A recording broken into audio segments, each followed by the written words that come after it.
Tony चिड़िया और कालू कौवे की शादी होती है। शादी के कुछ अरसे बाद टोनी चिड़िया के यहाँ दो बेटियाँ पैदा होती हैं।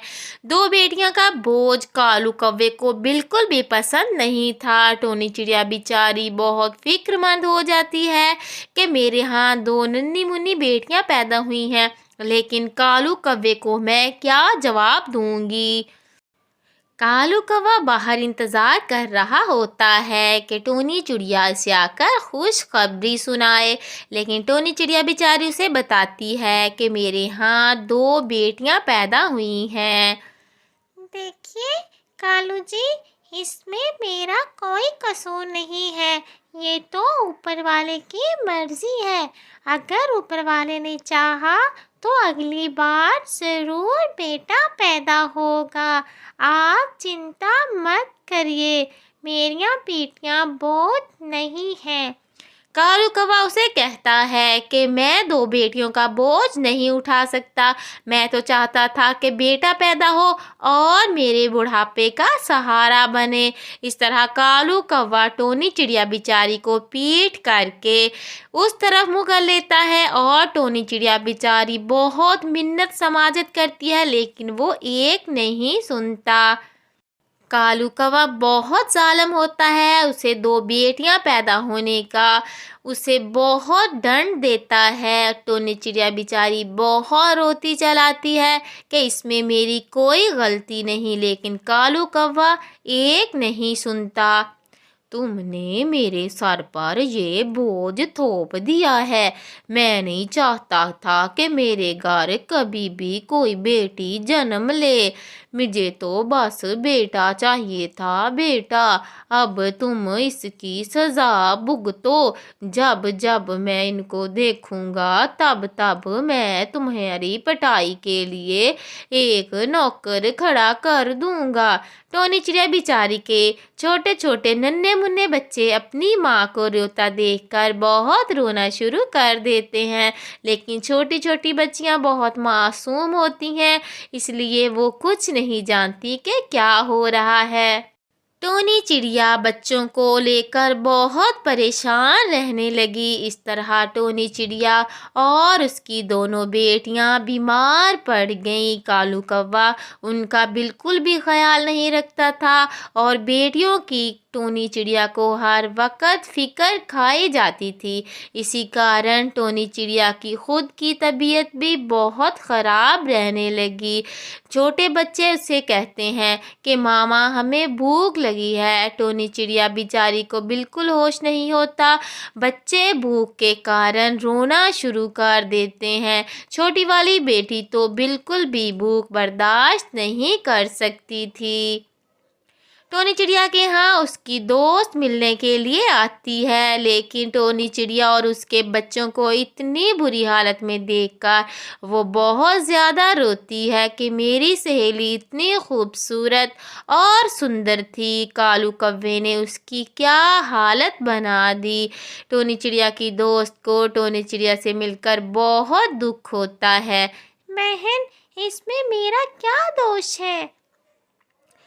टोनी चिड़िया अगली बार फिर से अंडे पर बैठती है इस उम्मीद के साथ कि इस बार बेटा पैदा होगा, लेकिन जैसे ऊपर वाले की मर्जी टोनी चिड़िया के यहाँ एक बार फिर प्यारी सी बेटी पैदा होती है।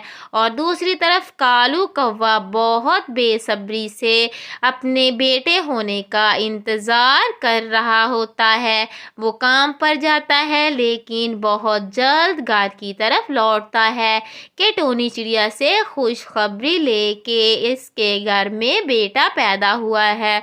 कालू जी, इस बार भी बेटी पैदा हुई है। मेरा इसमें कोई दोष नहीं। आप आखिर बेटियों से इतनी नफरत क्यों करती हैं? यही बेटियां आगे चलकर आपका नाम रोशन करेंगी और आपका सर फख्र से बुलंद हो जाएगा। बेटियां बोझ नहीं होती, ये तो बुढ़ापे का सहारा बनती हैं। अरे अरे बॉस करो, मेरा ज़्यादा दिमाग ख़राब ना करो। मैंने कहा ना, मुझे तुम और तुम्हारी बेटियों में कोई दिलचस्पी नहीं। तुम ऐसा करो, अपनी तीनों बेटियों का बोझ उठाओ और यहाँ से दफ़ा हो जाओ। मैं नहीं चाहता कि मैं तुम में से किसी की भी शक्ल देखूं। मनहूस, तुमने मुझे बेटे की खुशखबरी नहीं दी। कालू जी, मेरा तो यहाँ पर कोई मायका भी नहीं है। आखिर मैं कहाँ जाऊँगी? आप मुझ पर रहम करें। मैं अपनी बच्चियों को लेकर यहाँ से दूर चली जाऊँगी आपको छोड़कर।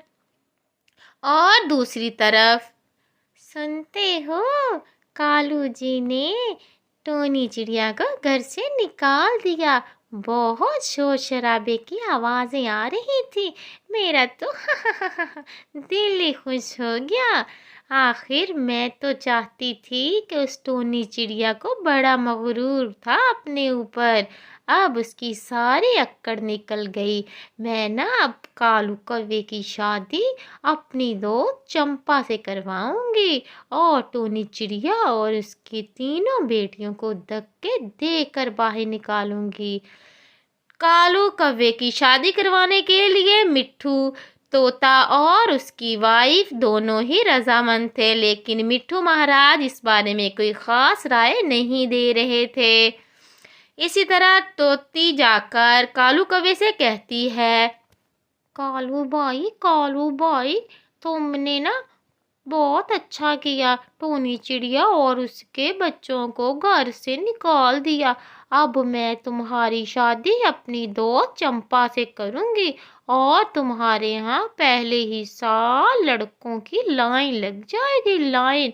लेकिन मेरी एक शर्त है, तुम शादी तब ही कर पाओगे अगर तुम टोनी चिड़िया और उसके बच्चों को घर से निकाल दो।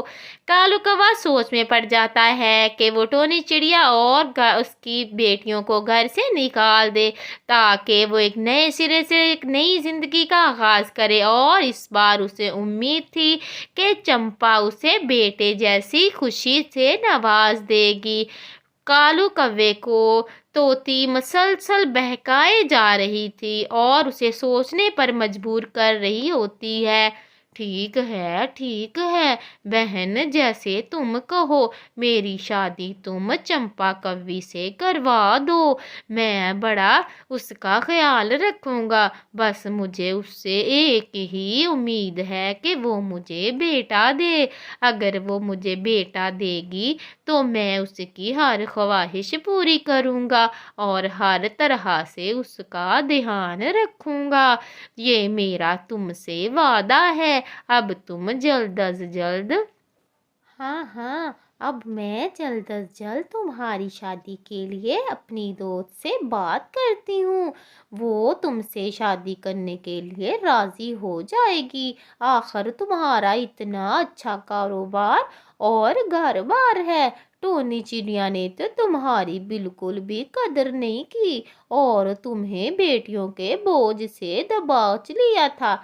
टोनी चिड़िया बेचारी अब अपनी तीनों बच्चियों को लेकर जा रही होती है, लेकिन वो जाते जाते कालू कौवे से कहती है, कालू जी, एक दफा और सोच ले। मेरा आपके अलावा इस दुनिया में कोई नहीं है। मैं अपनी तीनों बच्चियों को कहाँ रखूंगी, कहाँ इसकी देखभाल करूंगी। आपको चाहिए कि आप हमारा साथ दें, ना कि गैरों की बातों में आकर हमें छोड़ दें। टोनी चिड़िया बेचारी दूसरी तरफ मुंह कर लेती है और उसका छोटी बेटी तो बहुत दुखी हो जाती है। उसका बहुत नर्म और छोटा सा दिल होता है। कालू कौवे और चंपा की शादी हो जाती है। कालू जी, आप फिक्र ना करें, मैं आपको टोनी चिड़िया और बच्चियों की बिल्कुल भी याद नहीं आने दूंगी। मैं आपका बड़ा ख्याल रखूंगी। कुछ टाइम बाद कालू कव्वे के यहाँ बेटा पैदा होता है। कालू कव्वा तो चंपा का बहुत एहसानमंद होता है और इतनी खुशी में वो कोई शब्द नहीं बोल पाता कि आखिर ऊपर वाले ने इसकी फरियाद सुन ली और उसके बुढ़ापे का सहारा उसका प्यारा सा बेटा पैदा हो गया है। चंपा कालू कव्वे से कहती है, देखिए जी, मैंने अपना वादा पूरा कर लिया। और दूसरी तरफ टोनी चिड़िया दूसरों के घरों में काम करना शुरू कर देती है। टोनी चिड़िया अपनी तीनों बेटियों को पढ़ाई लिखाई में मसरूफ़ कर देती है कि मेरी बेटियां दिल लगाकर पढ़ें और एक दिन कालू कव्वे को साबित कर देंगी कि बेटियां बोझ नहीं होती, बल्कि वो तो माँ बाप के लिए फ़ख्र का बायस होती हैं। इसी वजह से कालू कव्वे को ये सारी सच्चाई दिखाने के लिए टोनी चिड़िया बेचारी दूसरे पंछियों के हाथ झाड़ू पोछा तपड़ी बर्तन यहाँ तक कि उनके गंदे कपड़े भी धोना शुरू कर देती है, सिर्फ अपनी बेटियों की खातिर। और दूसरी तरफ कालू कव्वे का बेटा बहुत आवारा हो जाता है। आए दिन कालू कव्वे के यहाँ बहुत झगड़ा रहना शुरू हो जाता है। कालू कव्वा उसे कहता है, तुम ना बहुत आवारा हो गए हो, तुम्हारी पटाई मैं भी करता हूँ। तभी कालू कव्वे को चंपा कव्वी कहती है, खबरदार, अगर तुमने मेरे बेटे को हाथ लगाया, मेरे बेटे को हाथ लगाओगे तो मैं तुम्हारे हाथ तोड़ दूंगा। तभी कालू कव्वा कहता है कि मैं इसे बहुत प्यार करता हूँ, अगर प्यार करता हूँ तो फिर मेरा इस पर हक है कि मैं इसे मारूं।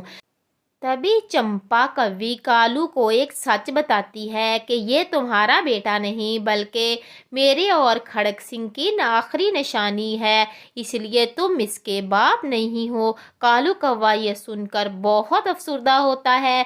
इस तरह का चंपा और उसके बेटे ने कालू कव्वे को घर से निकाल दिया। कालू कव्वा एक जगह बैठा रो रहा होता है, तभी वहाँ पर टोनी चिड़िया आ जाती है। कालू जी, आप यहाँ पर क्या कर रहे हैं? आप तो घर में रहते हैं, इतनी गर्मी में इस जगह पर आपका आखिर क्या काम?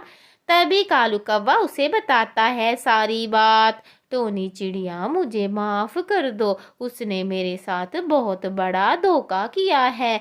तुम मुझे मेरी बेटियों से मिलाओ, मैं उनसे भी माफ़ी मांग लूँगा और तुम सब घर चलो, मेरे साथ घर में रहो।